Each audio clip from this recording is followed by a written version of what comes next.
आपण हो हे करा ना घेऊन बघा बोलून द्या काही काही बोल पृष्ठतस्य शरणं धनुः इदं ब्राह्मणम् इदं क्षात्रं शापादं शरावतः यंदाच्या 2023 या वर्षीच्या प्रतिवार्षिक जन्मोत्सवाला आज सकाळी सुरुवात झालेली. पंचसूक्त पवमान यांनी देवाला सुस्नात करून या सिंहासनावर स्थापन केलेलं आहे आणि या देवाच्या विविध सेवेकरता आज दुपारच्या सत्रामध्ये तुमच्या संस्थेचे सदस्य श्री कौशेपशास्त्री पाटणकर यांचा आज इथे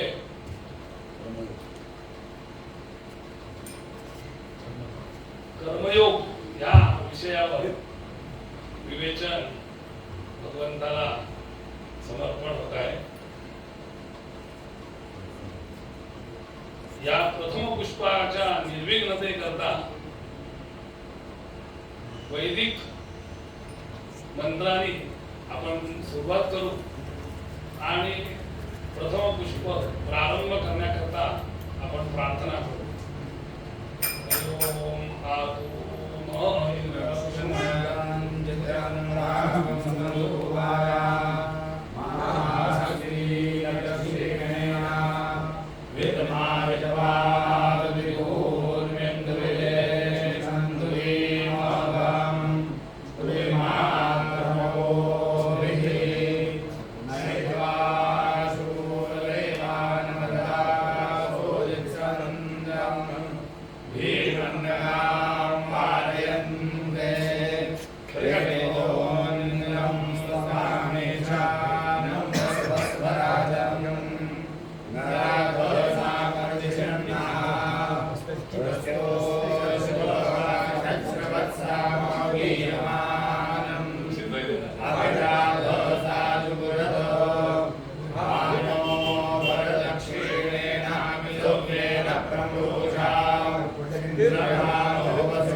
या सत्राला प्रारंभ करावं अशी संस्थेतर्फे मी विनंती करतो.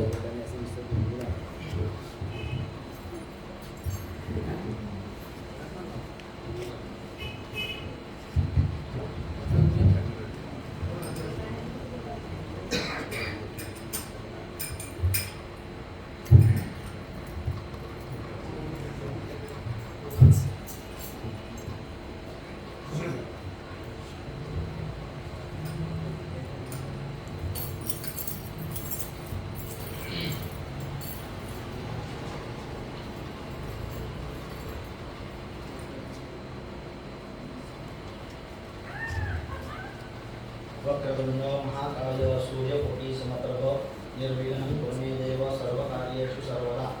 गुरुर्ब्रह्मा गुरुर्विष्णुः गुरुर्देवो महेश्वरः गुरुः साक्षात् परब्रह्म तस्मै श्री गुरवे नमः. श्री गुरुभ्यो नमः. आज आपला हा परशुरामाचा जन्मोत्सव आजपासून सुरू झालेला आहे. तर या जन्मोत्सवानिमित्त आज या ठिकाणी मला पहिली वारसेवा करण्याची संधी संस्थेतर्फे मिळालेली आहे. आपला आजचा व्याख्यानाचा विषय आहे हा म्हणजे कर्मयोग. आपल्याला निरनिळ्या ग्रंथांमधून विविध ग्रंथांमध्ये संत साहित्यामध्ये आपल्याला ही नावं बघायला मिळतात. ज्ञानयोग, कर्मयोग, बुद्धियोग ही वेगळी वेगळी उपासनेची एक एक पद्धत आपल्याला शास्त्रकारांनी सांगितलेली आहे. तर त्यापैकीच एक हा जो कर्मयोग बघायला मिळतो. तर या कर्मयोगाबद्दल आज आपण या ठिकाणी थोडंसं चिंतन करण्याचा प्रयत्न करणार आहोत. कर्मयोग म्हणजे नक्की काय, इथून आपण या विषयाची सुरुवात करूया. तर कर्म करणं म्हणजे नुसता कर्मयोग होत नाही. आपण चालतो, फिरतो, उठतो, बसतो, बोलतो, एखादा कार्यक्रम बघतो, ही जी क्रिया आपल्या इंद्रियांच्या माध्यमातून केली जाते, तर या सहजतेने केल्या जाणाऱ्या क्रियेला कर्मयोग असं म्हणता येत नाही.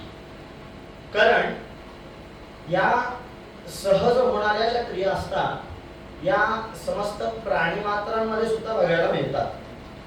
कुठलाही एखादा प्राणी जर का आपण विचारात घेतला तर सामान्यपणे ज्या ज्या क्रिया आपल्याकडून घडतात तशा सगळ्या क्रिया एखाद्या प्राण्याकडून सुद्धा घडताना आपण बघतो. एखादी माशी असेल, एखादी मुंगी असेल, कुत्रा असेल एखादं, आपल्यासारख्या सगळ्या क्रिया म्हणजे त्यांच्या सुद्धा हातून कुठल्या ना कुठल्या तरी प्रकारचं कर्म हे होतच असतं. एखादी मुंगी जरी आपण बघितली तरी सुद्धा एखादा बारीकसा साखरेचा कण ती मुंगी उचलते, तो कण उचलून त्याचं वहन करते, दुसरीकडे घेऊन जाते, दुसरीकडे ठेवून परत दुसरा कण उचलायला येते. म्हणजे ही जी कृती एखाद्या बारीकशा मुंगीकडून होते. तर अशा पद्धतीने नुसतं कर्म जे केलं जातं त्या कर्माला नुसतं कर्मयोग असं म्हणता येत नाही. एखादं गाढव सुद्धा आपण जर नुसतं विचारात घेतलं, शब्दप्रयोग कदाचित चुकीचा असेल, पण विचारापुरता म्हणून जर का आपण नुसतं गाढव एखादं जर का इथे घेतलं विचारामध्ये, तर गाढव सुद्धा प्रचंड मेहनत करतो, प्रचंड काम करणारा प्राणी म्हणजे गाढव आहे. चाणक्य नीतिशास्त्रामध्ये आलेला विचार आहे. सिंहादेकम बकादेकम शिक्षेत चत्वारि कुक्कुटात वार्यसात पंचशिक्षेच षट्सुने त्रीणि गर्दभात. हा चाणक्य नीतिशास्त्रामध्ये आलेला विचार आहे. चाणक्यांनी प्राण्यांची नावं सांगितलेली आहेत आणि त्या प्राण्यांचे काही गुणधर्म सुद्धा सांगितलेले आहेत.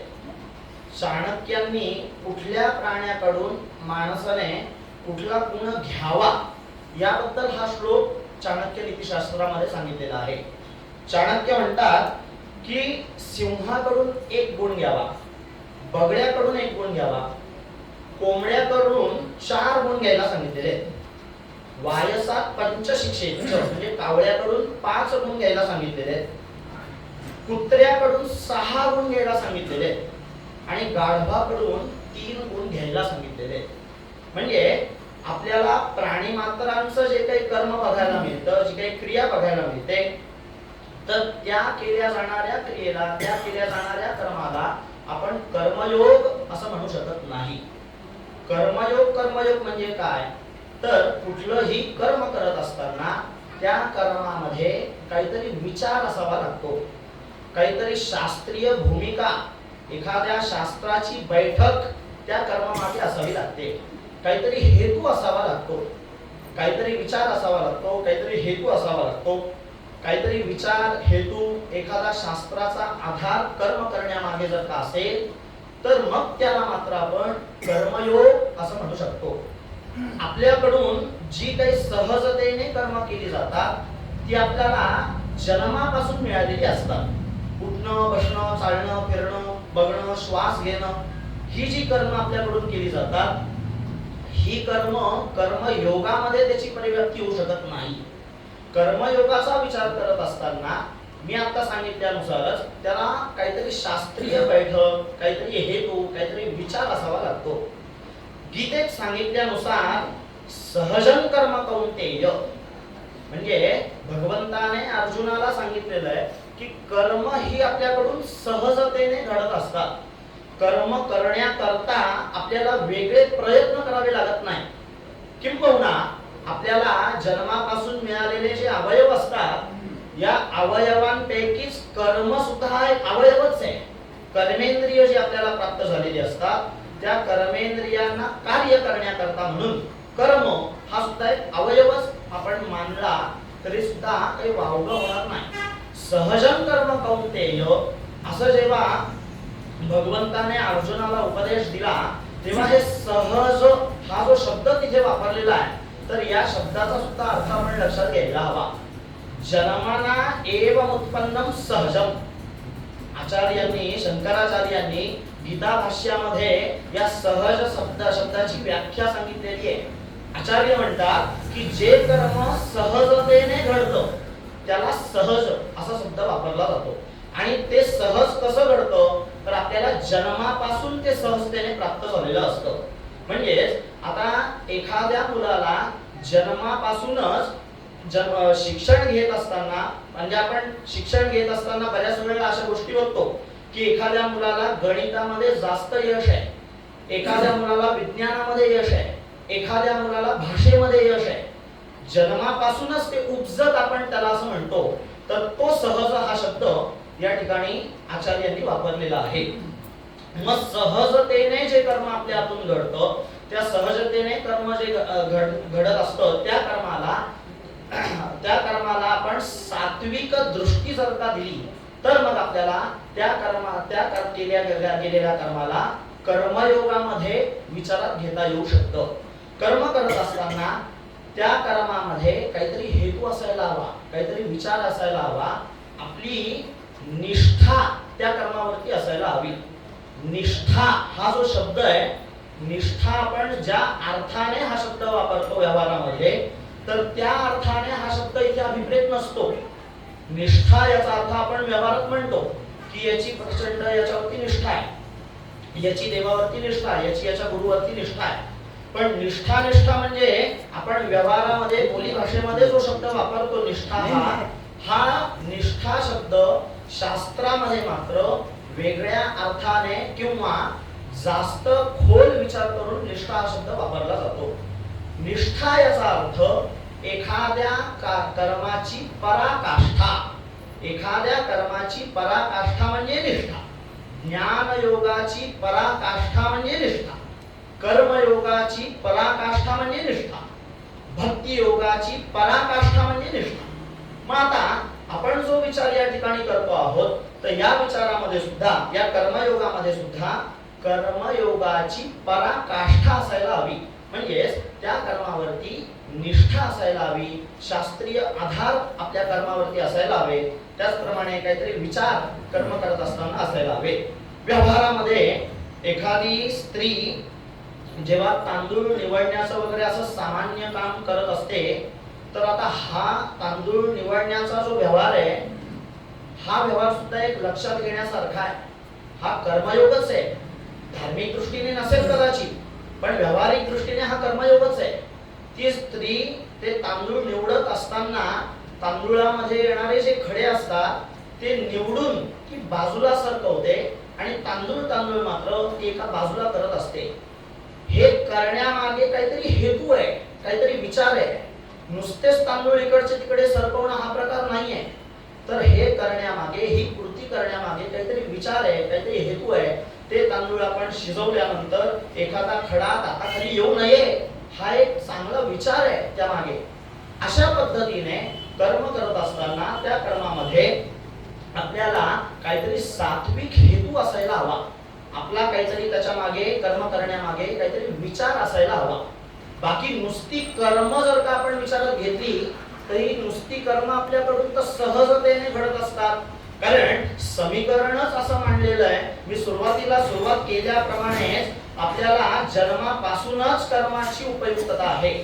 जन्म आपला जेव्हा होतो त्या कर्म सोबत घेऊनच आपला जन्म हा झालेला असतो. आपण भक्तीशिवाय मनुष्य बघू शकतो, भक्तीशिवाय माणूस बघू शकतो. काही अगदी तुम्ही ध्यानधारणा केलीच पाहिजे, कुंडलिनी जागृत केलीच पाहिजे असं काही नाहीये. सामान्य माणूस जगू शकतोच आहे. भक्तीशिवाय आपण ज्ञानाशिवाय माणूस बघू शकतो, मान्य आहे. संन्यास वगैरे घेतलाच पाहिजे असं बंधन नाहीये, माणूस जगू शकतो, मान्य आहे. पण कर्माशिवाय माणूस मात्र जगू शकत नाही. कर्म ही आपल्याला आगतिकतेने प्राप्त झालेली असतात, जन्मापासूनच प्राप्त झालेली असतात. कर्म आपण टाळू शकत नाही.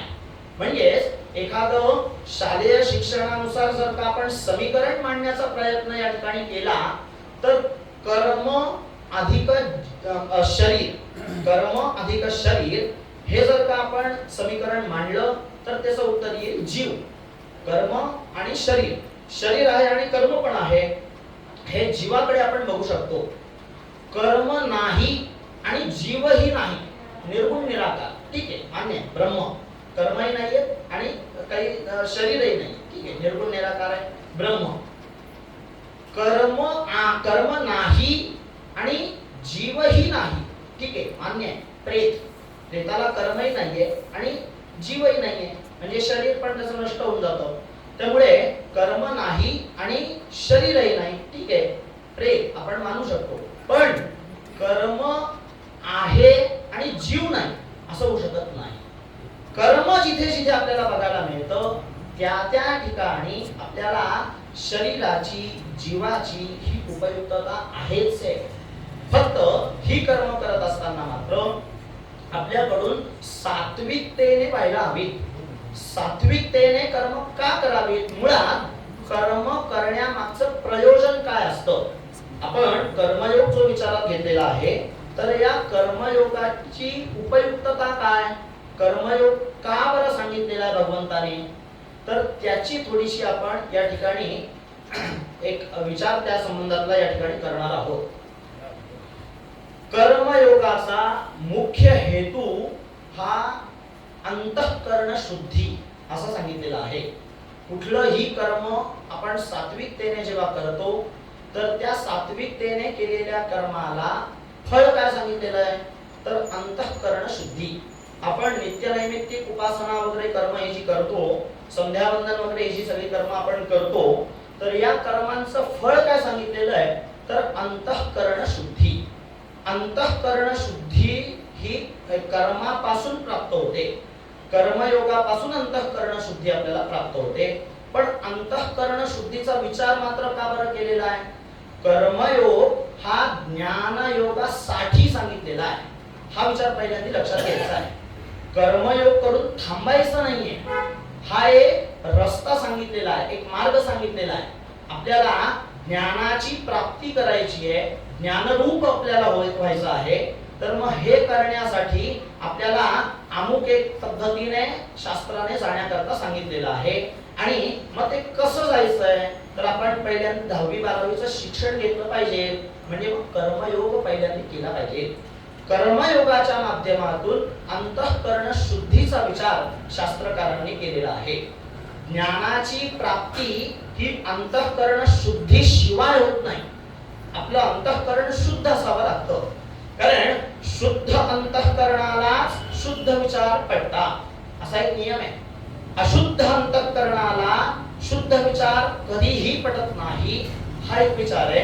आणि शुद्ध अंतःकरणाला अशुद्ध विचार पडत नाही, अशुद्ध अंतःकरणाला शुद्ध विचार पडत नाही हा एक विचार शास्त्रकारांनी केलेला आहे. मग आता आपल्याला ज्ञानयोगाची प्राप्ती करून घ्यायची जर का असेल तर या ज्ञानयोगाची प्राप्ती करून घेण्याकरता आपलं अंतःकरण त्याकरता शुद्ध असायला हवं. अंतःकरण शुद्धी शिवाय आपल्याला ज्ञानाची प्राप्ती होऊ शकणार नाही.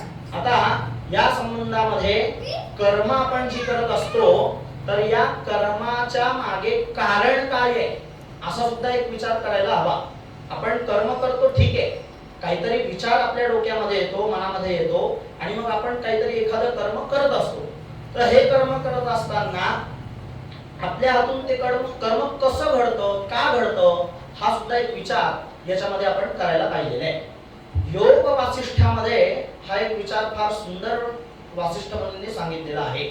प्रभू रामचंद्रांना वसिष्ठ मुनींनी योग वासिष्ठाच्या माध्यमातून काही उपदेश सांगितलेले. तर त्यामध्ये या कर्माच्या संबंधातलं विवरण योग वासिष्ठामध्ये बघायला मिळतं. काय होतं की कामनेपासून कर्माची उत्पत्ती होते. कामना म्हणजे वासना, वासनेपासून कर्माची उत्पत्ती होते. वासना आपण एखाद्या विषयाची जेव्हा करतो तर त्या वासनेमुळे आपण कर्म करायला प्रवृत्त होतो. कुठल्याही विषयाची, एखाद्या खाण्याच्या पदार्थाची वासना होऊ शकते, कुठेतरी फिरायला जाण्याची वासना होते. अशा पद्धतीने वासनेमुळे आपल्याला कर्माची उपयुक्तता होते. कर्म हे वासनेपासून निर्माण होतं. पण मग आता ही वासना कुठे तयार होते? तर वासना ही मनुष्याच्या मनामध्ये तयार होते. मनामध्ये तयार होते. पण मन कसं आहे? आपलं अंतःकरण कसं आहे? तर अंतःकरण अशुद्ध आहे. अंतःकरण आपलं शुद्ध नाही, अंतःकरण अशुद्ध आहे. अंतःकरणामध्ये अज्ञान आहे. आपल्या अंतःकरणामध्ये अज्ञान असल्यामुळे आपल्याला वासना होतात. आपण ज्या काही वासना करत असतो त्या सगळ्या वासनांचं मूळ जर का आपण शोधलं तर त्या सगळ्या वासनांचं मूळ हे सुख सांगितलेलं आहे. कुठलीही वासना बघा, कुठली अगदी सूक्ष्मातली सूक्ष्म वासना आपण विचारामध्ये घ्या, त्या वासनेचं मूळ काय आहे? तर सुख, म्हणजेच आनंद. आनंद मिळण्यासाठी, सुख मिळण्यासाठी आपण प्रत्येक गोष्ट ही करत असतो, कर्म करत असतो. सुख मिळण्याकरता आपण कर्म करतो. आपण घर घेतो, गाडी घेतो, बंगला घेतो. तर हे सगळं करत असताना त्या करण्यामागे आपला हेतू काय असतो? तर आपल्याला सुख मिळावं. कुठल्याही येणं केनं प्रकारेनं आपल्याला त्या कर्मामधून, त्या केलेल्या क्रियेमधून काहीतरी सुख मिळण्याची इच्छा असते. पण आता आपल्याला वेदांत मात्र काय सांगतो की सच्चिदानंद ब्रह्मस्वरूप आपण कसे आहोत?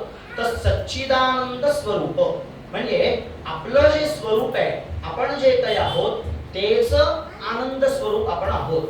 तर आनंद आपण जो बाह्य विश्वामध्ये शोधतो, बाहेरच्या गोष्टींमध्ये जो आनंद आपण शोधतो, हा आपल्या अज्ञानामुळे किंवा आपण मायेमुळे, अज्ञानामुळे हा बाह्य विश्वामध्ये, बाहेरच्या गोष्टींमध्ये आनंद शोधत असतो.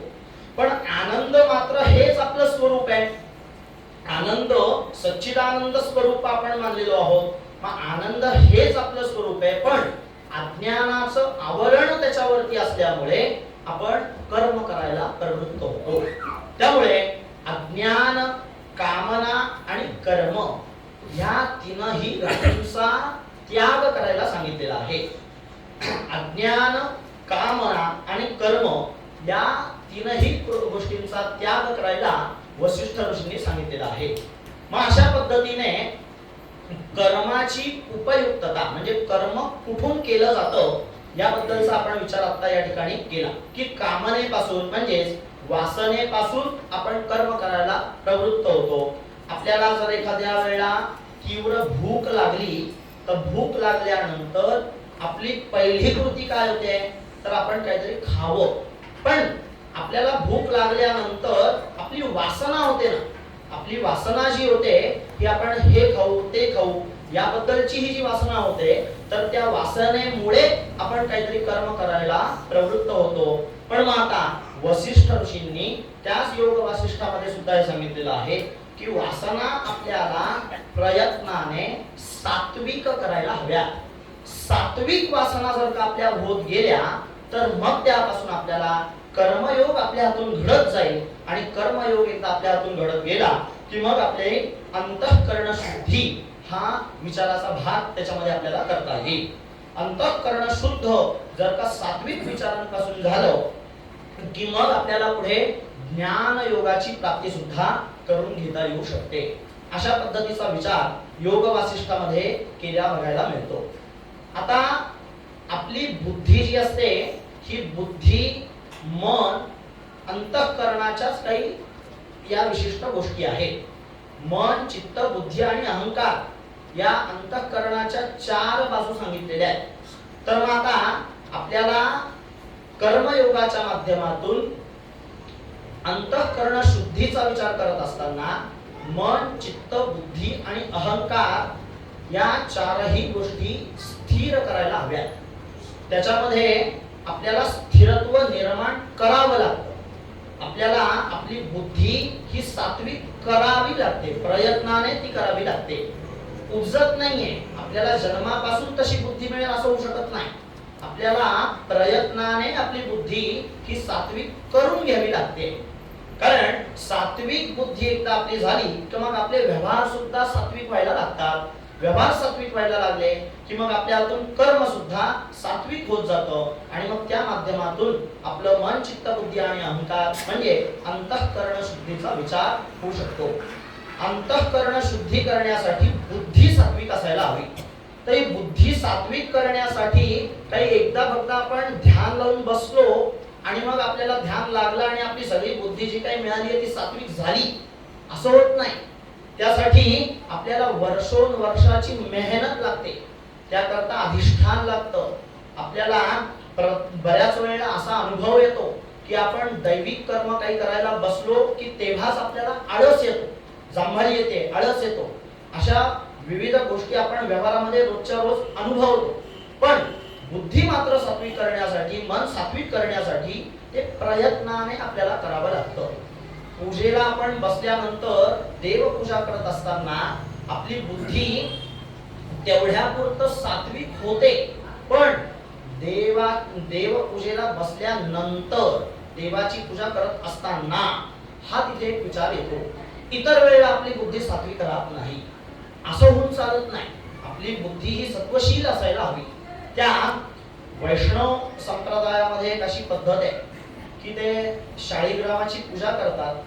शाळीग्रामाची पूजा करून झाल्यानंतर त्यांचा जो देव ठेवण्याचा जो डबा असतो तर तो पूजा त्यांची करून झाली की मग त्या डब्याचं झाकण ते बंद करून ठेवत असतात. अशी एक वैष्णव संप्रदायामध्ये पद्धत आहे.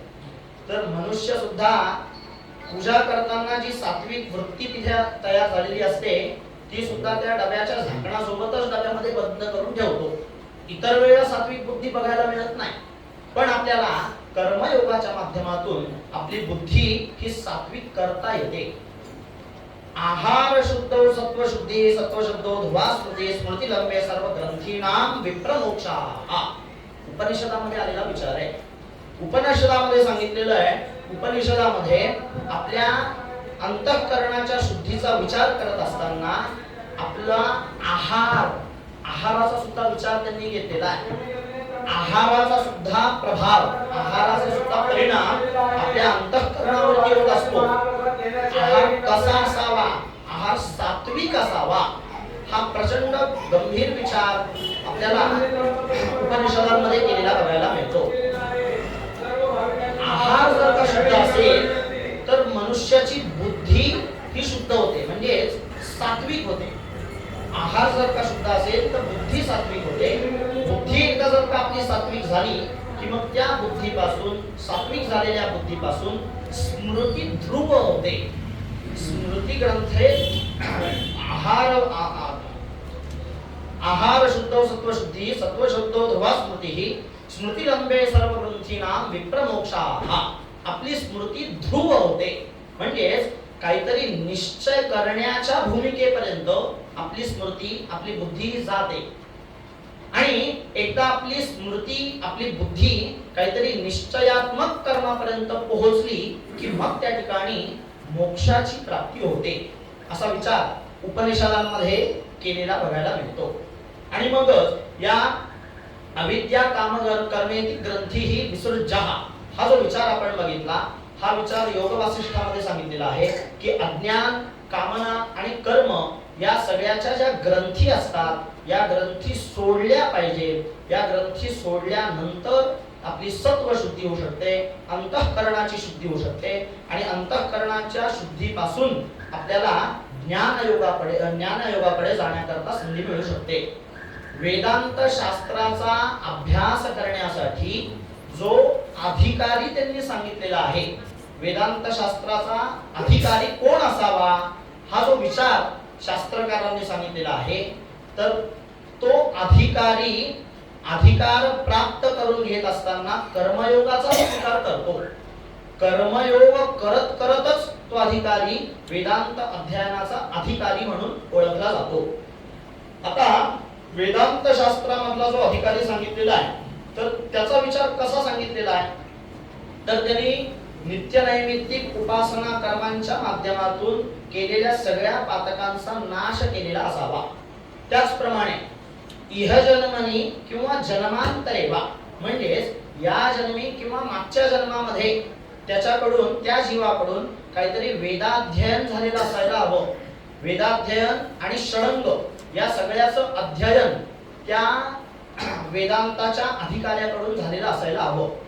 हा जो अधिकारी सांगितलेला आहे वेदांत शास्त्राचा अभ्यास करण्यासाठी, तर तो अधिकार संपादन करत असताना जे काही कर्म त्याच्या हातून केलं जातं, जे शास्त्रविहित कर्म आहे, तर ते कर्म सगळं कर्मयोगामध्येच बघायला मिळतं. त्याच्यामध्ये साधन चतुष्टय सांगितलेलं आहे, नित्य नैमित्तिक उपासना कर्म सांगितलेली आहे. तर ही जी सगळी कर्म आपल्या हातून केली जातात, तर ही सगळीच्या सगळी कर्म ही त्या अधिकाऱ्याकडून वेदांत शास्त्राचा अधिकार प्राप्त होण्याकरता म्हणून जी केली जातात, ती सगळी कर्म ही कर्मयोगामध्येच बघायला मिळतात. कर्मयोगाच्या माध्यमातून आपली अंतःकरण वृत्ती एकदा स्थिर झाली की मग आपल्याला ज्ञानाची प्राप्ती म्हणजेच मोक्षाची प्राप्ती होऊ शकते. आता एखाद्या तलावापाशी, एखाद्या तळ्यापाशी आपण जाऊन उभं जर का राहिलो संध्याकाळी रात्रीच्या वेळेमध्ये, तर त्या तळ्यामध्ये दिसणारं जे प्रतिबिंब असतं, चंद्राचं जे प्रतिबिंब आपण तळ्यामध्ये तलावामध्ये बघतो, तर ते दिसणारं प्रतिबिंब तलावातलं पाणी जर का स्थिर असेल, शांत असेल, तर आपल्याला व्यवस्थितपणे ते चंद्राचं प्रतिबिंब बघायला मिळतं. आणि तेच पाणी, तलावातलं पाणी जर अस्थिर असेल, तर मात्र चंद्राचं दिसणारं प्रतिबिंब सुद्धा आपल्याला अस्थिर दिसतं. चंद्राच्या प्रतिबिंबाचं ज्ञान आपल्याला व्यवस्थितपणे होऊ शकत नाही. हीच बाब या ठिकाणी आपल्याला अपेक्षित आहे. आपली अंतःकरण वृत्ती ही स्थिर असायला हवी. अंतःकरण वृत्ती स्थिर झाल्यानंतर ज्ञानाची प्राप्ती होण्याची शक्यता असते. एखाद्या पाण्यामध्ये, तलावामध्ये आपण साधा तेलाचा एखादा थेंब जर का टाकला, तर तो क्षण मात्रामध्ये तो पूर्ण पाणी व्यापतो. तेलाचा अंश आपल्याला पूर्ण पाण्यामध्ये व्यापलेला बघायला मिळतो. त्याच पद्धतीने आपली अंतःकरण वृत्ती एकदा या कर्मयोगाच्या माध्यमातून स्थिर झाली की मग त्या ठिकाणी त्या स्थिर झालेल्या अंतःकरण वृत्तीमध्ये ज्ञान योगाचा एक बिंदू जरी पडला तरी आपल्याला ज्ञान योगाची प्राप्ती होते. इतका छान विचार या कर्मयोगाबद्दल शास्त्रकारांनी केलेला बघतो. आता हा जो कर्मयोग आहे, या कर्मयोगाचा विचार करत असताना आपण जे काही आता जीवन जगतो आहोत, एवढ्याच पुरतं मर्यादित हा विचार शास्त्रकारांनी केलेला नाही. किंबहुना भारतीय तत्वज्ञानामध्ये आपण पुनर्जन्म मानलेला आहे. आत्ताचा हा इहजन्म जो आहे, हा फक्त इहजन्मच आपल्याला भोग म्हणून दिलेला नाही, तर आपल्याला जन्मांचा विचार करायला सांगितलेला आहे. हा एकच जन्म फक्त आपल्याला विचारामध्ये घ्यायला सांगितलेला नाही. त्यामुळे आपल्याला जो काही आता हा जन्म प्राप्त झालेला असतो, तर हा प्राप्त झालेला जन्म आपण कशा पद्धतीने घालवावा, काय काय कर्म आपल्याकडून केली जावीत, कशा पद्धतीने आपल्याला त्या मिळालेल्या जन्माचा आपल्याला उपयोग करून घेता येऊ शकतो, तर या करता म्हणून आपल्याला वेगळे मार्ग उपलब्ध आहेत. त्याच मार्गांपैकी हा एक कर्मयोगाचा मार्ग उपलब्ध आहे. पण जन्म जो आपल्याला प्राप्त झालेला असतो, हा फक्त आता हा दिसत असलेला, आपण अनुभव घेत असलेला हा एकच जन्म फक्त आपल्याला मान्य नाही. आपण या जन्मी आता जे काही भोगतो आहोत, या करता म्हणून आपल्याला मागच्या जन्मांचा सुद्धा विचार शास्त्रकारांनी सांगितलेला आहे.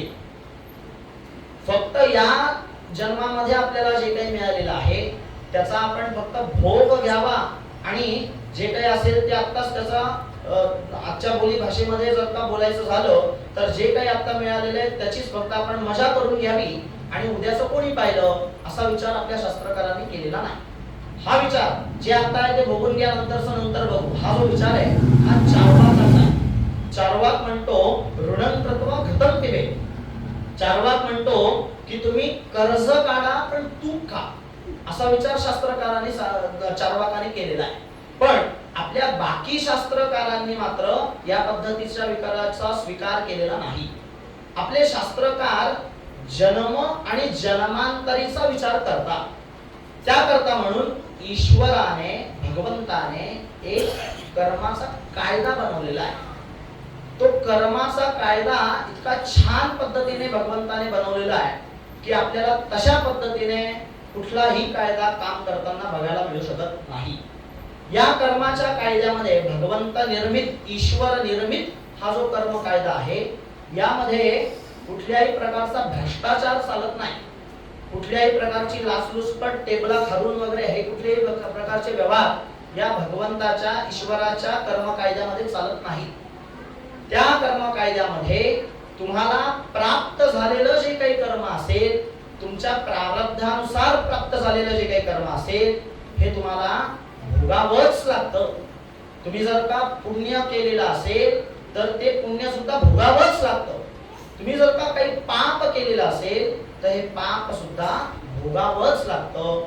त्या कर्म कायद्यामध्ये कोणालाही पळवाटा वगैरे अशी बघायला मिळत नाही. एकंदरीतच आपण जी काही रोजची नित्य कर्म करत असतो, तर या नित्य कर्मांमध्ये एकंदरीत साधारणपणे 3 भाग बघायला मिळतात. 3 भाग आपल्या रोजच्या केल्या जाणाऱ्या कर्मांमध्ये बघायला मिळतात. एक असतं ते क्रियमाण कर्म, क्रियमाण कर्म, संचित कर्म आणि प्रारब्ध कर्म. अशा 3 पद्धतीच्या कर्मांचा विचार आपल्या शास्त्रकारांनी या कर्माच्या संबंधामध्ये केलेला बघायला मिळतो.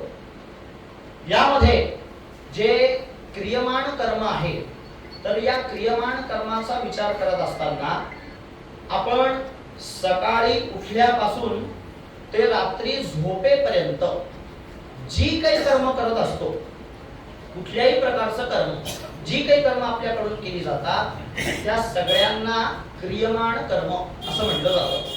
सकाळी उठल्यापासून रात्री झोपेपर्यंत किंवा सोमवार पासून रविवार पर्यंत, महिन्याच्या पहिल्या तारखेपासून शेवटच्या तारखेपर्यंत, चैत्रापासून फाल्गुनापर्यंत जी जी काही कर्म आपल्या हातून केली जातात, या सगळ्या कर्मांना क्रियमाण कर्म असं म्हटलं जातं.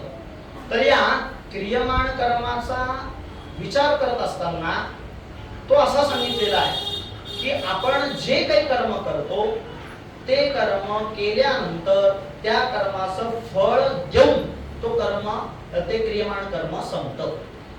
म्हणजे आपल्याला तहान लागली, तहान लागल्यानंतर आपण पाणी पितो. मग पाणी प्यायल्यानंतर आपल्याला तहान लागलेली होती, आपण तहान लागल्यामुळे आपण पाणी प्यायलं, कर्म केलं. कर्म केल्यानंतर आपली तहान भागली, म्हणजे कर्माचं फळ देऊन समाप्त झालं. अशाच पद्धतीने आपल्याला भूक लागली, तर भूक लागल्यानंतर आपण काहीतरी खातो. खाल्ल्यानंतर आपल्या भुकेचं शमन होतं. भुकेचं शमन झाल्यामुळे आपण केलेल्या कर्माचं फळ आपल्याला प्राप्त होतं. अशा पद्धतीने आपण रोजच्या दैनंदिन जीवनामध्ये या क्रियमाण कर्माचा हा रोजच्या रोज आपण उपयोग करत असतो.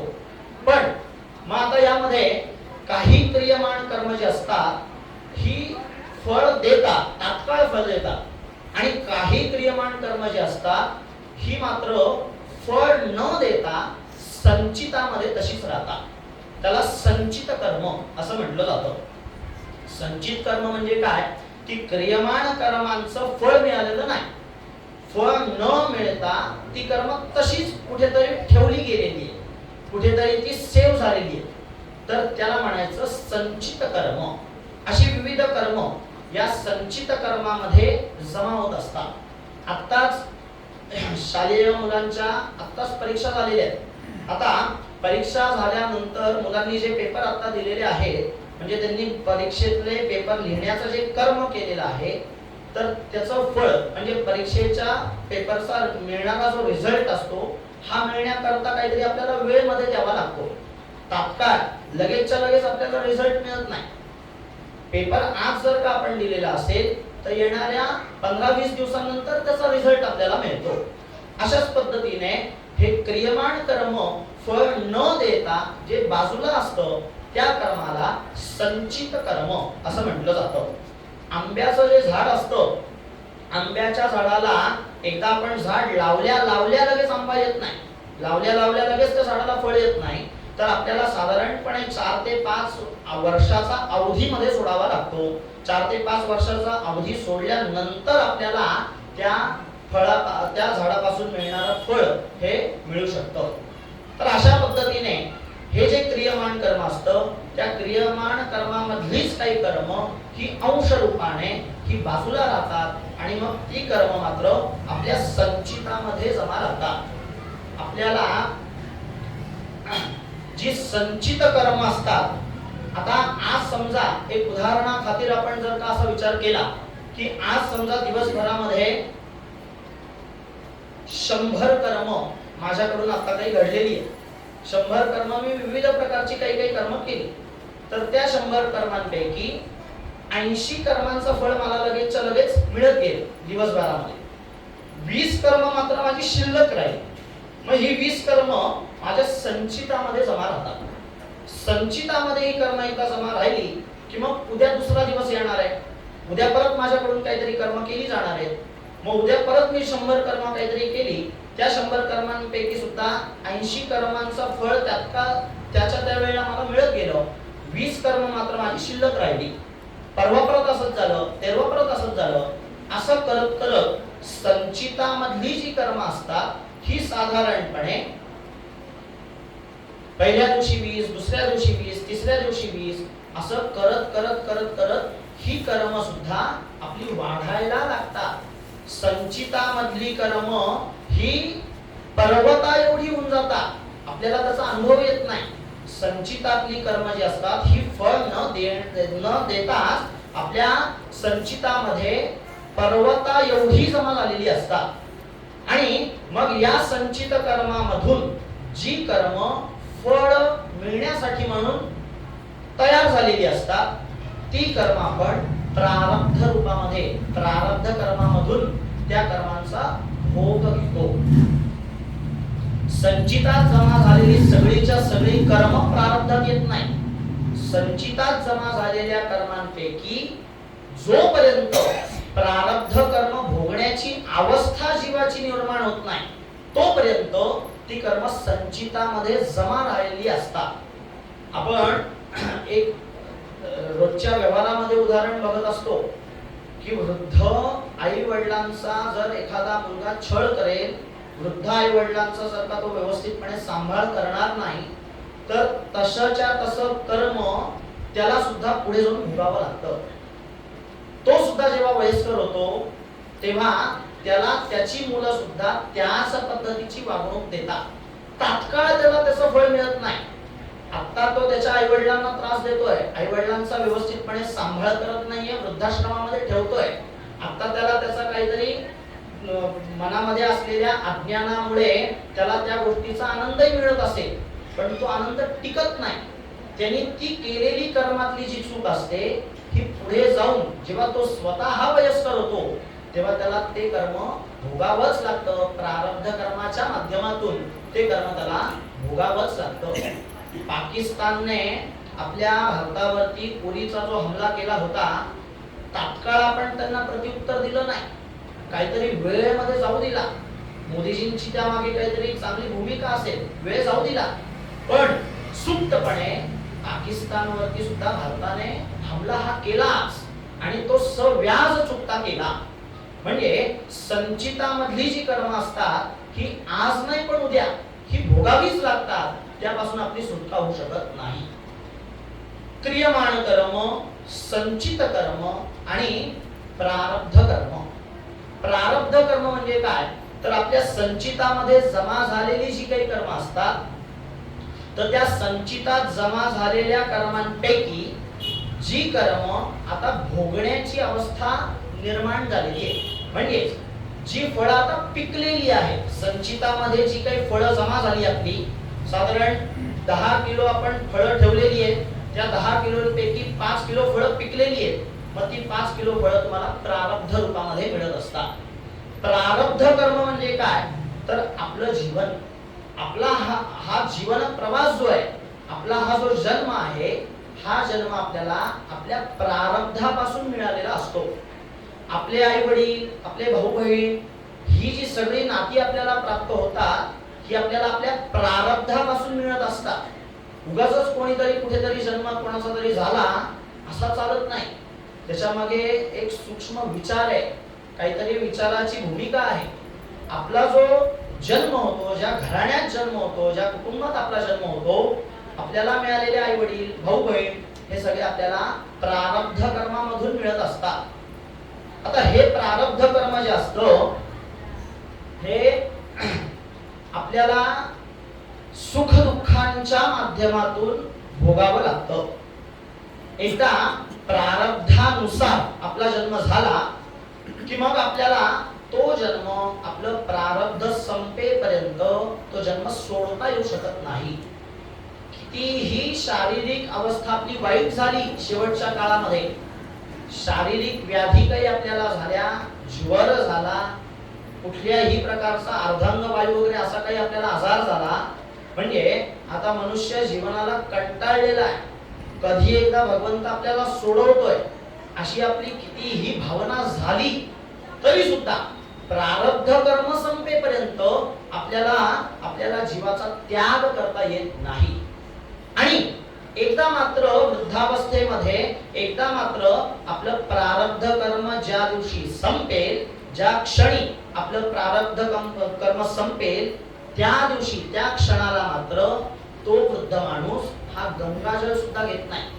त्या मिनिटाला, काही मिनिटं तुमची आता शिल्लक राहिलेली आहेत, 5 मिनिटांमध्ये तुमचा आता मृत्यू होणार आहे, तर मग त्या 5 मिनिटांमध्ये तो मनुष्य गंगाजळ सुद्धा घेऊ शकत नाही.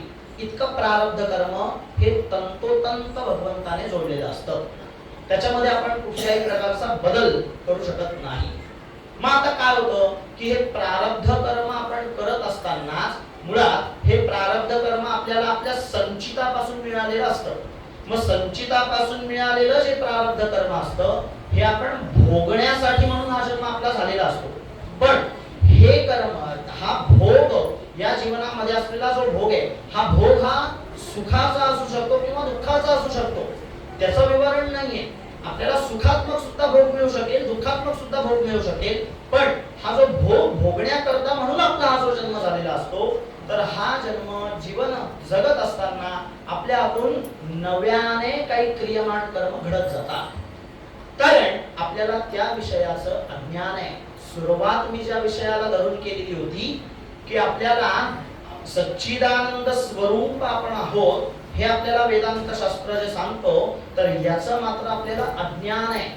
हे अज्ञान असल्यामुळे विविध प्रकारच्या वासना आपण रोजच्या रोज करत राहतो. एक वासना पूर्ण झाली की लगेच आपण दुसरी वासना तयार होते आपली, की ती दुसरी वासना पूर्ण करण्यासाठी आपण धडपड करतो, प्रयत्न करतो. ती पूर्ण झाली की मग तिसरी, मग चौथी. या वासनांचा संचय हा आपल्या हातून घडत जातो आणि मग त्या माध्यमातून वेगवेगळ्या प्रकारची कर्म सुद्धा आपल्या हातून ही घडतच जातात. एक वासना पूर्ण झाली की मग ती वासना आपली काम पूर्ण झाल्यानंतर तिथे शमन होत नाही.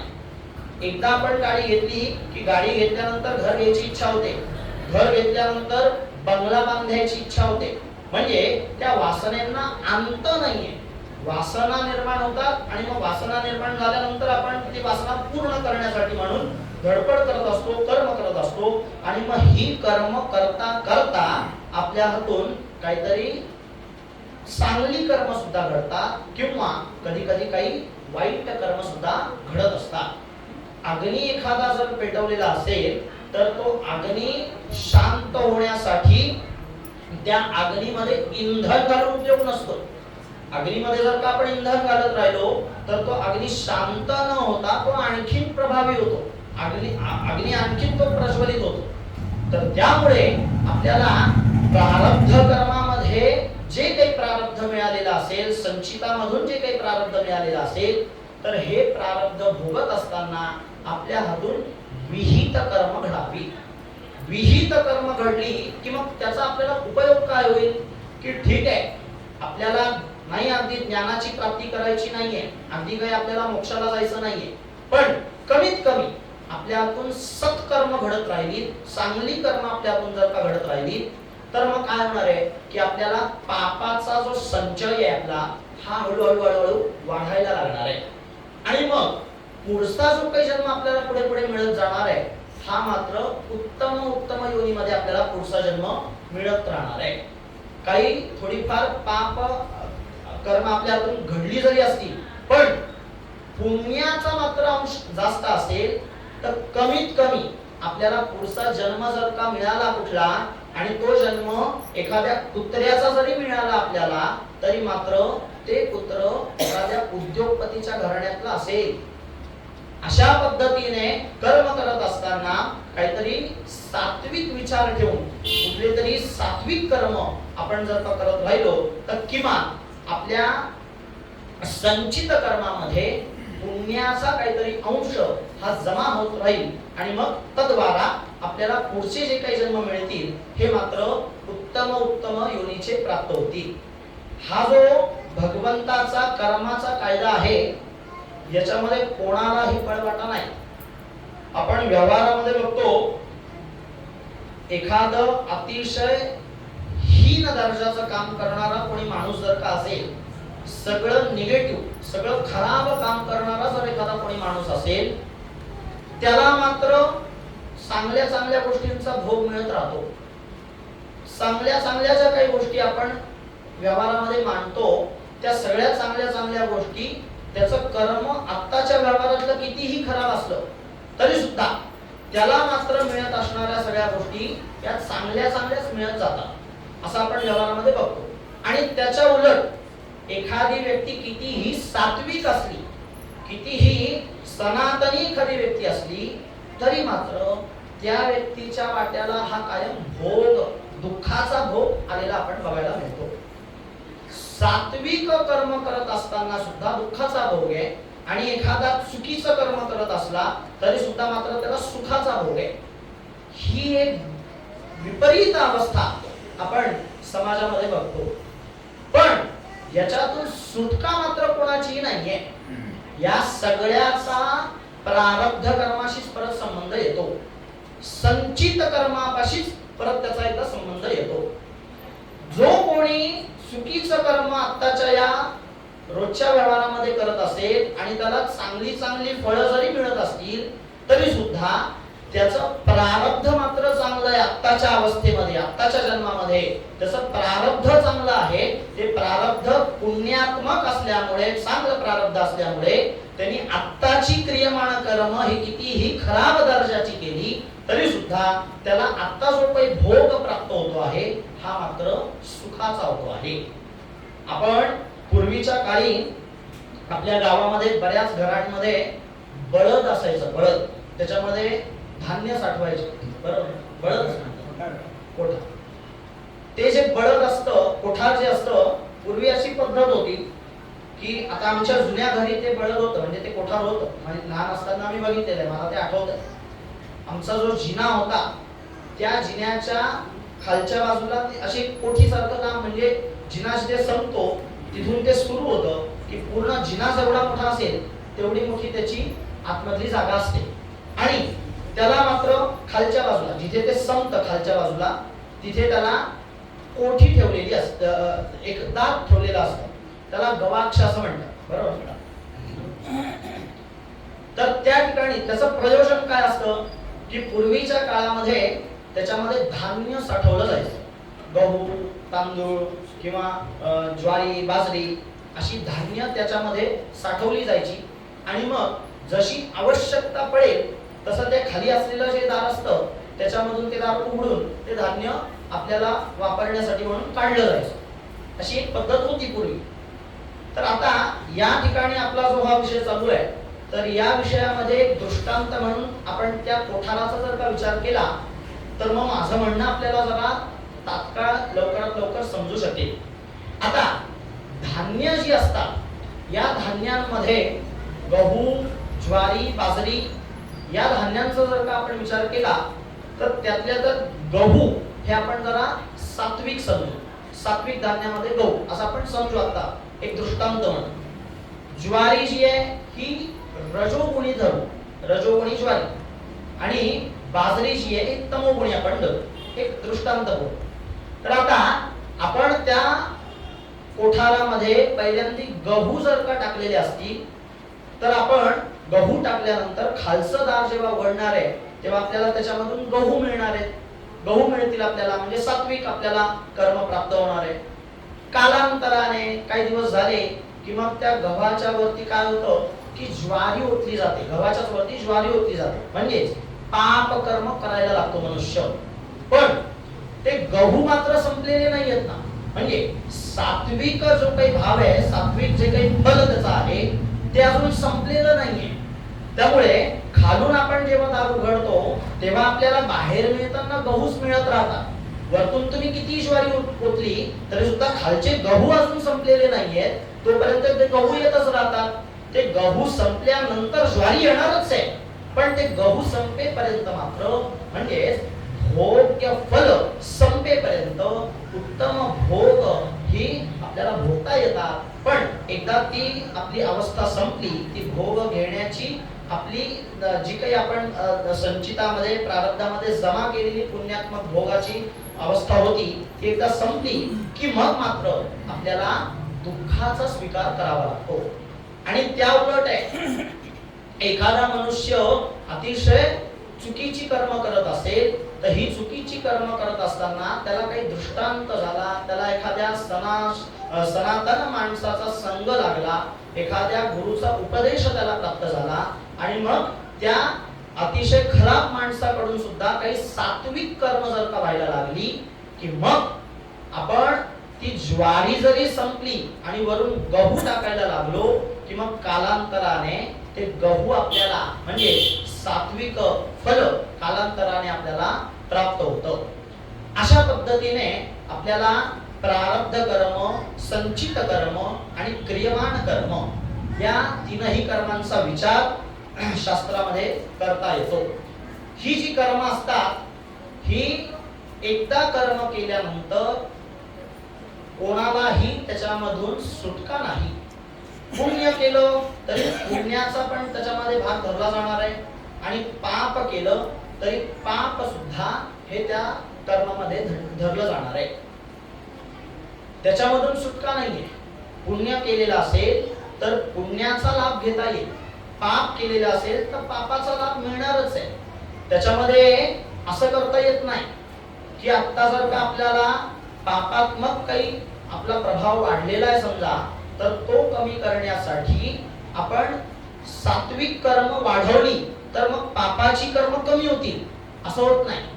एकदा त्याची झेरॉक्स निघाली, एकदा सात्विक कर्मांची झेरॉक्स निघाली, एकदा तमोगुणी कर्मांची झेरॉक्स निघाली की मग ती तशीच्या तशी प्रिंट राहते, त्याच्यामध्ये आपण बदल करू शकत नाही, आणि त्या त्या पद्धतीने ती भोगावीच लागतात. एकदा एक ही सत्य घटना आहे, अहमदनगरला घडलेली ही एक सत्य घटना आहे.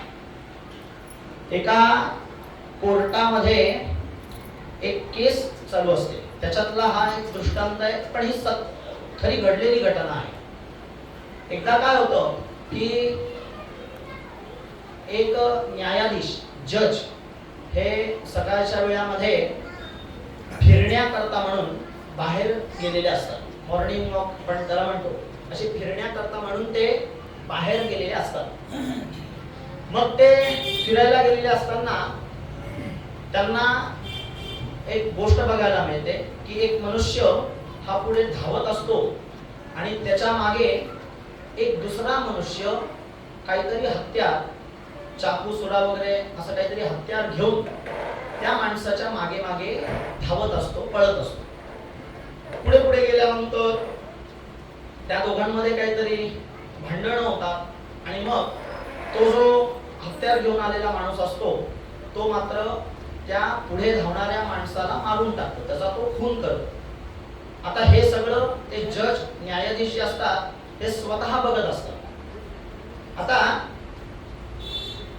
त्या माणसाचा खून कोणी केलेला आहे हे त्यांनी स्वतः बघितलेलं असतं. पण मग आता त्यांना या गोष्टीची खात्री असते की आता हे जे प्रकरण आहे, ही जी काही केस आहे, ही कोर्टामध्ये आपल्याच टेबलवरती येणार आहे, आपल्याचकडे ही केस येईल आणि मग याचा आता कशा पद्धतीने कर्मविपाक घडतो त्याचा आपण अभ्यास करू असा ते विचार करतात. आणि मग ठरल्याप्रमाणे साधारण 5-6 महिन्यांचा अवधी जातो. 5-6 महिन्यांचा अवधी गेल्यानंतर ती केस या न्यायाधीशांकडे येते. तर ही केस त्यांच्याकडे आल्यानंतर तो जो आरोपी म्हणून तिथे उभा केलेला मनुष्य असतो हा मात्र भलताच कोणीतरी असतो. आता तो प्रत्यक्ष यांनी स्वतःच्या डोळ्यांनी बघितलेला मनुष्य आहे की कोणी मारलेलं आहे, कोण आरोपी आहे हे यांना स्वतःला माहिती आहे. त्याच्यामुळे त्यांना खात्री असते की ही व्यक्ती कोण आहे, तो माणूस कोण आहे हे त्यांना माहिती असतं. पण तिथे प्रत्यक्षामध्ये मात्र कोर्टामध्ये ती केस सुरू झाल्यानंतर तो जो आरोपी म्हणून उभा राहिलेला असतो हा भलताच कोणीतरी तिथे उभा राहतो. त्याचा त्या कृत्याशी कुठल्याही प्रकारचा संबंध नसतो. पण त्या आरोप्याबद्दलचे जे काही कागदपत्र तिथे जमा केलेले असतात, पोलिसांनी जे काही पुरावे तिथे ठेवलेले असतात हे इतके प्रभावी असतात, इतके प्रबळ असतात की याच आरोप्याने तो खून केलेला होता. त्या कागदपत्रावरून ते अगदी सिद्ध होतं. म्हणजे त्याच्यामध्ये कुठलीच शंका राहू शकत नाही. अगदी त्यांना फक्त न्याय काय द्यायचा एवढाच फक्त प्रश्न शिल्लक राहतो. इतके प्रबळ पुरावे त्या न्यायाधीशांसमोर त्या ठिकाणी कोर्टामध्ये ठेवले जातात. पण त्या न्यायाधीशांना मात्र ही खात्री असते, न्यायाधीशांना या गोष्टीची खात्री असते की आपण जो आरोपी बघितलेला होता तो हा नाहीच आहे, ही भलतीच व्यक्ती आहे कोणतरी, याविषयीची त्यांना खात्री असते. म्हणून त्यांना न राहून कुठल्याही प्रकारचा निकाल देण्याच्या आधी ते त्या आरोप्याला जरा एकांतामध्ये बोलण्यासाठी म्हणून बोलवून घेतात. तशी ते तिथे सूचना करतात की मला या आरोप्याशी एकांतामध्ये बोलायचं आहे. मग त्या ठिकाणी ते त्या आरोप्याला एकदा घेऊन गेल्यानंतर त्याला ते विचारतात की काय नक्की भानगड आहे याच्यामध्ये, तू खरंच तो काही अपराध केलायस का? तर तो अगदी काकुळतीला येऊन त्या न्यायाधीशांना सांगतो की मी देवा शपथ सांगतो की मी याच्यात कुठल्याही प्रकारचा चाकूला साधा हात सुद्धा लावलेला नाही, माझा या विषयाची संबंधच नाहीये काय. मग ते न्यायाधीश त्याला सांगतात की हा जो सगळा प्रकार आहे हा म्हणे मी स्वतः माझ्या डोळ्यांनी त्या दिवशी पाहिलेला आहे, मला माहिती आहे नक्की काय झालं काय नाही, मी स्वतः प्रत्यक्षदर्शी आहे, मला इथे एव्हिडन्स वगैरे याची गरजच नाहीये, मी स्वतःच इथे प्रत्यक्षदर्शी आहे. पण तू म्हणे आता खरं खरं सांग, देवाला स्मरून सांग की तू अशा पद्धतीचा अपराध या आधी कधी केलेला आहेस का? तर असं म्हटल्यानंतर तात्काळ तो आरोपी त्यांना सांगून टाकतो की हो, या आधी मी 1 नाही 2 खून केलेले नाही. तर अशा पद्धतीने मग त्या न्यायाधीशांचा सुद्धा या कर्मावरती विश्वास बसतो की ते सुद्धा लगेच सांगतात की देवाच्या द्वारामध्ये देर आहे पण अंधेर नाही. म्हणजेच केलेलं जे काही कर्म असतं हे कुठल्या तरी पद्धतीने कुठेतरी कधीतरी आपल्याला भोगावंच लागतं, यात कुठल्याही प्रकारचा ते मात्र संशय नाही. त्यामुळे आपल्या हातून केली जाणारी जी काही कर्म असतात ही सुद्धा सात्विक असायला हवी. कुठल्याही प्रकारचा चुकीचा भाव कर्म करताना आपल्या मनामध्ये येऊ नये यासाठी आपण प्रयत्न करायला हवे.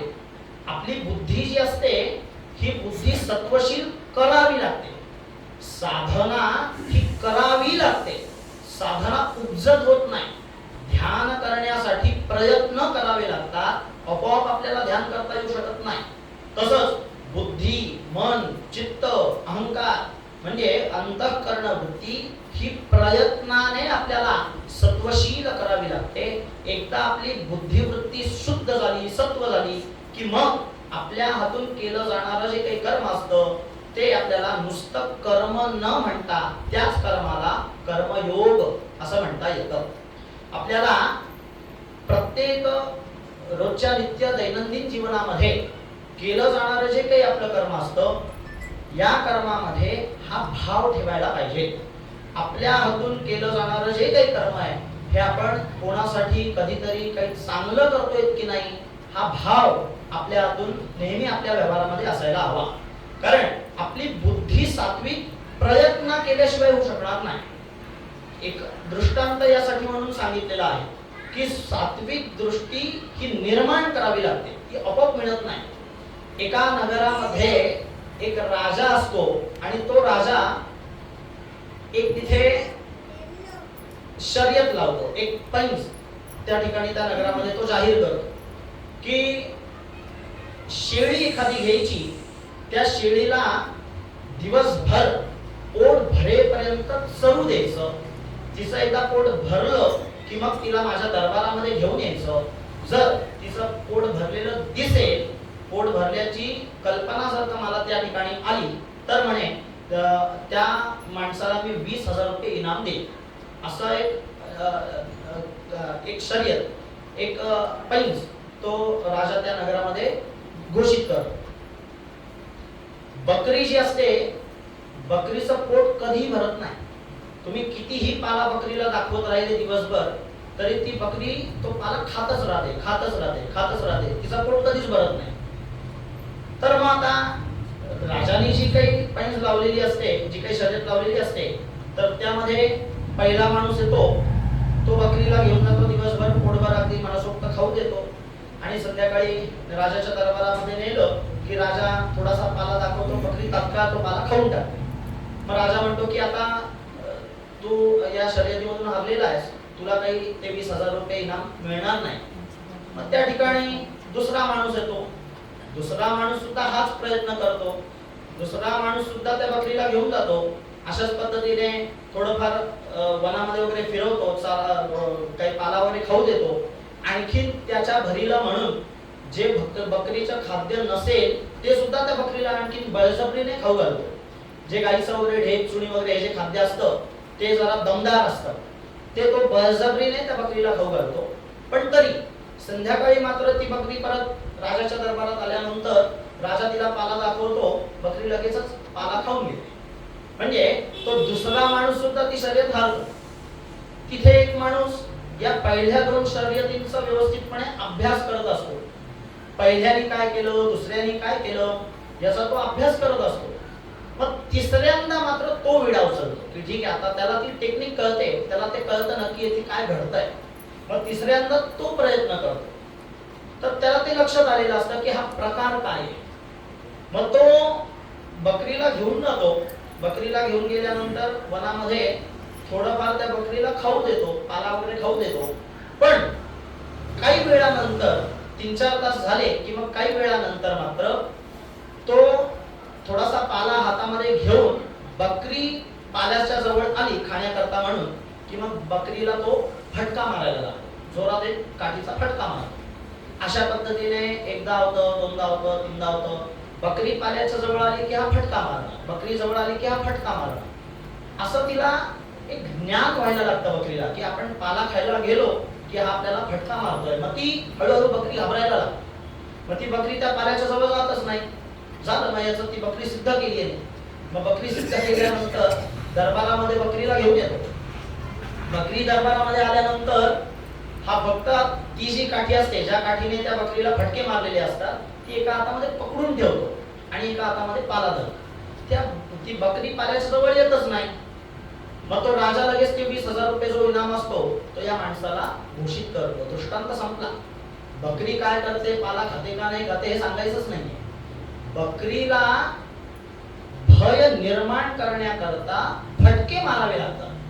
तसंच मनुष्याची सुद्धा वृत्ती शुद्ध होण्यासाठी, बुद्धी शुद्ध होण्यासाठी, सात्विक होण्यासाठी त्याला प्रयत्न करावे लागतात. आपल्याला सहजासहजी आपली बुद्धी शुद्ध सात्विक झालेली ती बघायला मिळू शकत नाही आणि ती बुद्धी शुद्ध होण्यासाठीच कर्मयोगाचा स्वीकार भगवंतानी केलेला आहे. अशा पद्धतीने हा कर्मयोग करताना कर्मयोगाच्या माध्यमातून अंतःकरण शुद्धी होते आणि अंतःकरण शुद्धी झाल्यानंतर आपल्याला ज्ञानाची प्राप्ती होते. पण कर्मयोग, ज्ञानयोग हे एकमेकांचं या एकमेकांशी तादात्म्य आहे. कर्मयोग आणि ज्ञानयोग हे तसं पाहायला गेलं तर कर्मयोग आणि ज्ञानयोग या विरुद्ध बाजू आहेत. पण कर्माची मुक्ती ही कर्मामधूनच होत असते. हा एक जरा वेदांताने केलेला विचार आहे. वेदांतानुसार जी गोष्ट उपेय आहे त्या उपेय गोष्टीला उपाया वाचून गत्यंतर नाही. थोडीशी भाषा क्लिष्ट आहे, पण मी उदाहरण देऊन आपल्याला समजावून सांगणार आहे की कर्म निवृत्ती जी असते ही कर्मामधूनच होते. कर्माची निवृत्ती कर्मामधून होते. ज्ञान प्राप्तीसाठी कर्मयोग सांगितलेला आहे. मग आता आपला मुख्य आजच्या भाषेमध्ये जर का सांगायचं झालं तर मनुष्याने काय प्राप्त करायचंय तर आपल्याला ज्ञानयोगापर्यंत जायचं आहे.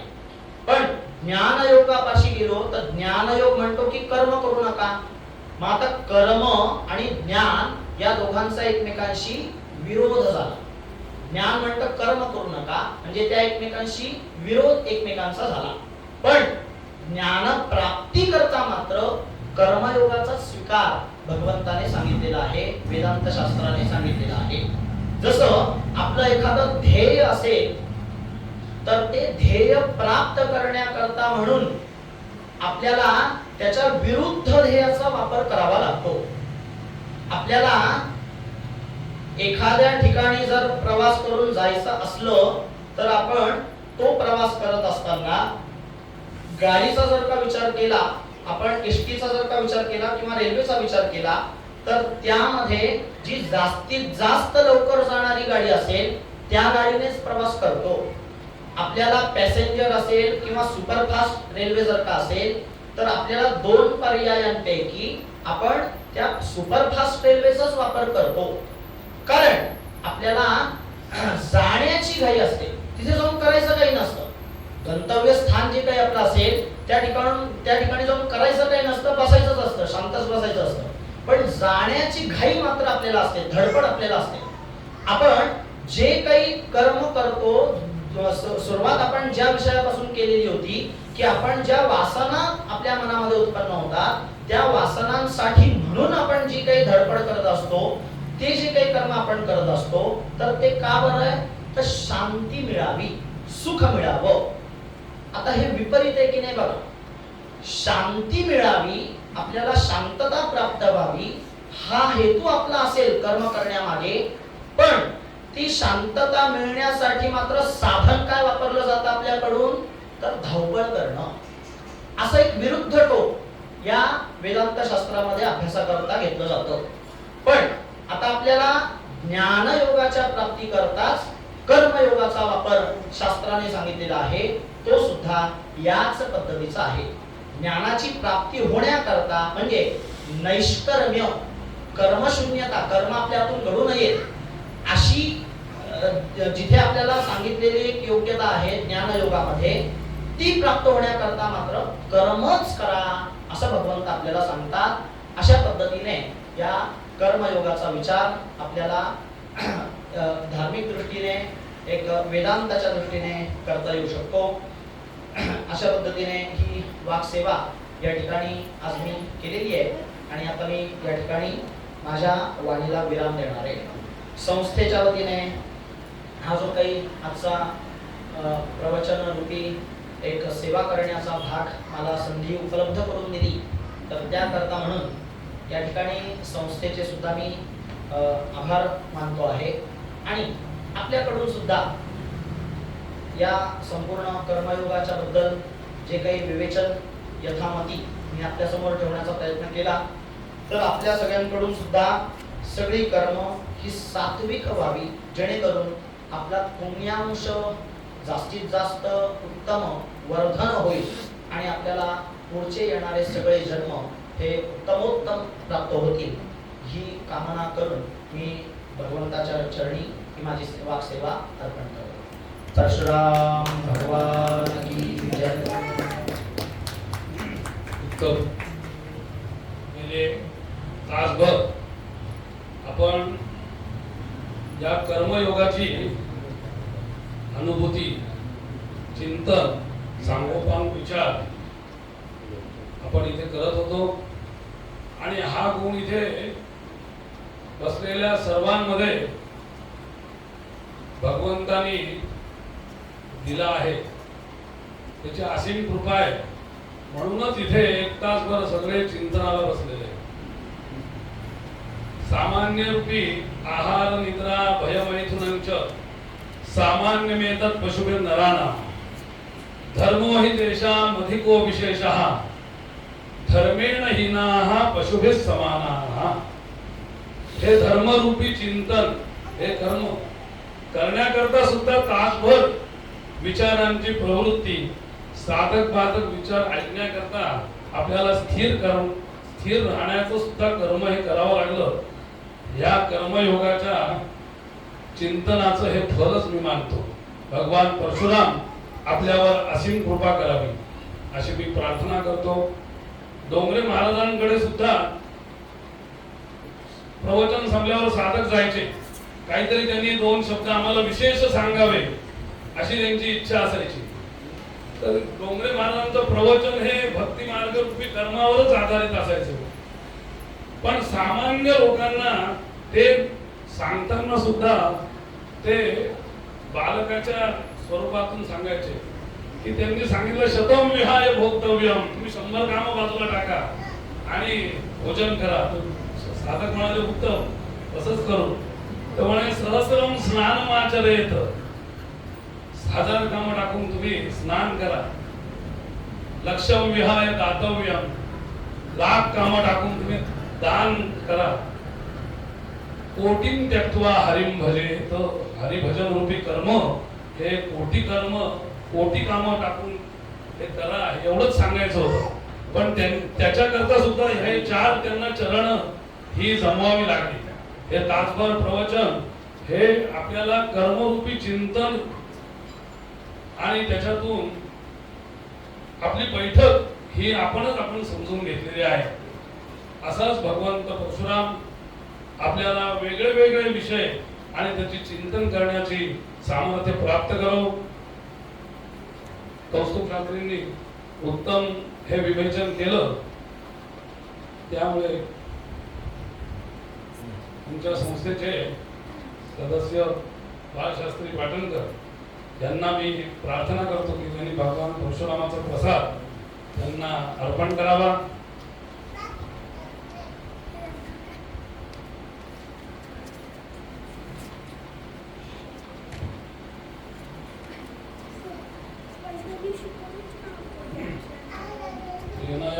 मुखाची सुत्रा विमानी हय पठे प्रयतश्च सदा द्विजाः सभवति धनधान्य पशुपुत्रकीर्ति मानतुलं च सुखं समशिन्दे दिवी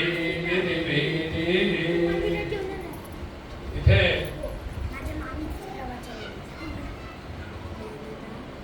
आपल्याला खुर्च्या ठेवलेल्या आहेत.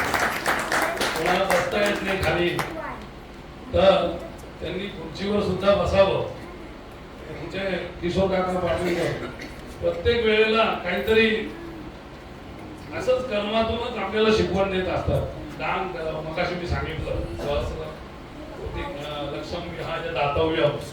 तर या बसण्याकरता त्यांनी आपल्या संस्थेकरता खुर्च्या उपलब्ध करून दिलेल्या आहेत. तर त्याचाही आपण इथे वापर करावा. आणि ज्याला जर बसायची सोय नसेल, म्हणजे बसता येत नसेल, तर त्यांनी खुर्च्या इथे त्यांनी दिलेल्या आहेत. त्याबद्दल संस्थेतर्फे सुद्धा त्यांचे आभार व्यक्त करतो. संध्याकाळी 7:30 वाजता आरती